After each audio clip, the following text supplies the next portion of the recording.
His anger welled up again, but he calmed himself, took a deep breath. No need to be angry.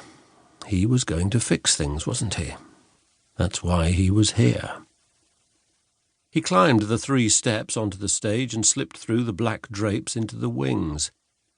Back here, he really did need the torch, not a chink in the curtains for any light to get in. He shone his torch up into the rigging above the stage. He could see the thick metal bar which ran stage left to stage right. Various lanterns and spotlights hung down from it. Chains and ropes curled away from the bar towards the back of the stage, behind the scenery. He knew from experience how heavy the lanterns and spots were. It was a 2-man job setting up the lighting rig, and safety was a constant mantra. You didn't want a light slipping from up there and dropping onto the stage, especially during a performance. Crowded stage, actors below, concentrating on performance, listening for cues. Last thing they'd do would be to think of looking up, even if they heard a noise. 5 kilos, maybe 10, of sharp-edged metal falling 20 feet. That would hurt. No, would do more than hurt. Could kill. On a whim, he stepped out onto the stage again and sank down on one knee, facing the invisible audience. "If it were done when 'tis done, then 'twere well it were done quickly," he said, his voice seeming to fill the theatre. He couldn't remember the rest of the speech. He got up and checked that he still had the spanner nestled in his pocket. Then he headed over to the steel ladder on the side wall, put the torch in his mouth, and started to climb up into the lighting rig. I would have killed in that part, he thought. Chapter 2. On Your Marks. Graham Jones stood in the wings and felt another bead of cold sweat roll down his back. He stared at the rehearsal script clenched in his hands and tried to memorize the speech, but the words just seemed to swim in front of his eyes. He looked at the other cast members on the stage in front of him, all merrily acting away without their scripts. What was wrong with him? Why couldn't he do this? Why was he the only one still, what did they call it, on script? All this jargon, marks, calls, flies. It was all a terrible, terrible mistake. He wasn't an actor. He'd never done it before. What could possibly have made him think that he would be able to do this? Greed? Pride? No. Love, plain and simple. Ellie, barmaid down at the Ploughman's, had signed up for the auditions months back when the new theatre was announced and the players issued their call for new talent, and she'd got the part as the leading lady. Beautiful Ellie, who pulled the pint and always gave him a special smile. That smile. It's got to mean something, hasn't it? He thought. He never had the courage to really talk to her there. The place was always so full of other men. Well, it would be, wouldn't it? It was a pub, after all. But here, these regular evening rehearsals, surely here, if he got a small part too, then she'd chat with him and get to know him and then like him and maybe even fall in love with him. His mind always raced ahead with the fantasy. And then they'd get married, and she'd move in with him and his son, and they'd all live happily ever after. So he'd gone to the auditions, and amazingly he had got the part, and now... "Hello, Graham! Earth calling Graham!" came the shrill voice of the director, Jez Kramer, from the stage. Graham looked up and to his horror saw Kramer and the rest of the cast on stage, frozen, arms folded, all staring at him. "For God's sake, Graham, are you ever going to hear your cue?" "Oh, gosh, sorry, Don't give me apologies, please.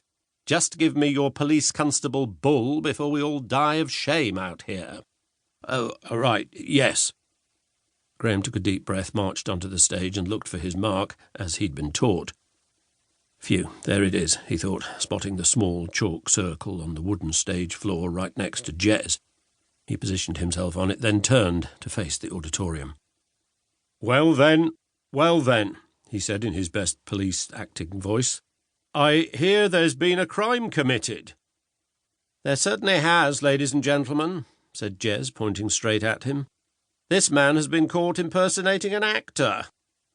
For a second, Graham thought he must have got the page wrong. He didn't recognise that line, but then he saw the cast burst out laughing, and he even heard snickering and laughter from backstage too. They were all laughing at him. This is so unfair, he thought. But then he laughed too. Jez Kramer was a bully, and Graham knew how to deal with bullies. He dealt with them all his life.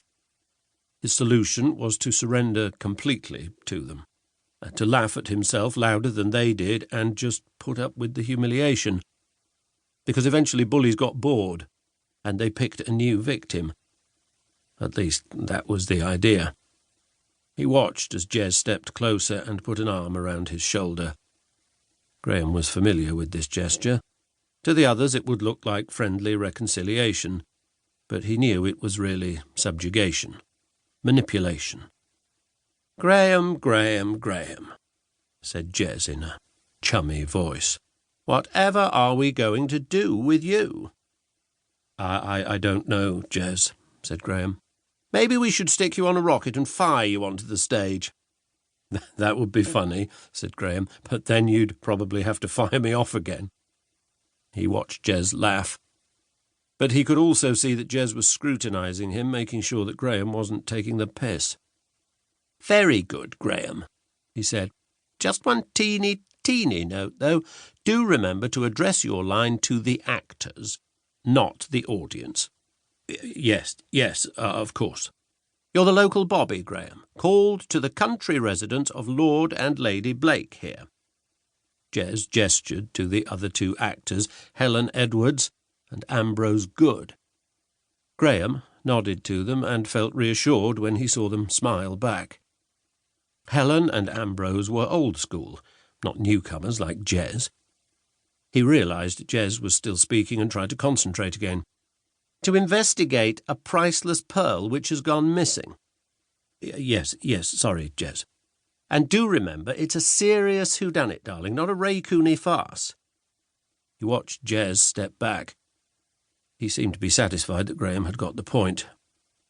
"Tell you what, Jez," said Ambrose, "why not get him to come in stage left instead? That way you can just give him the nod if he misses your cue." Graham watched Jez consider the actor's suggestion. "Splendid idea, Ambrose," he said. "Brilliant, in fact. Perhaps you should be directing this."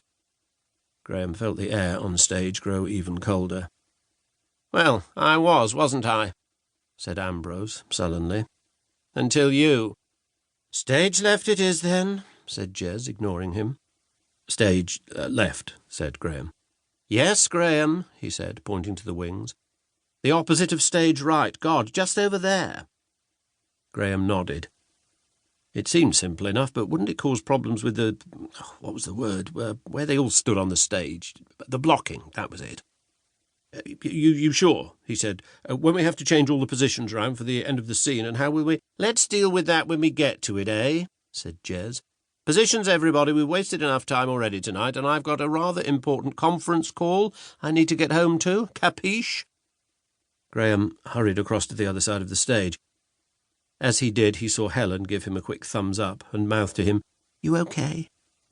He nodded back to her.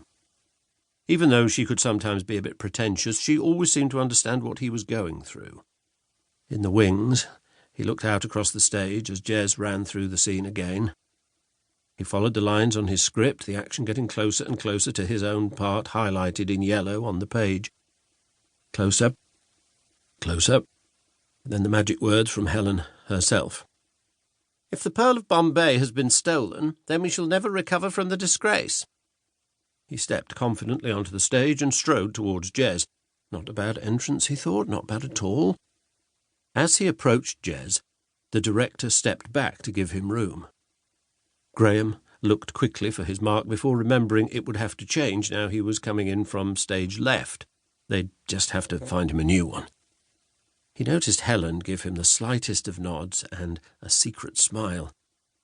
With newfound confidence, he turned to Lord Blake, feeling for every moment like the local bobby P.C. Bull he was playing.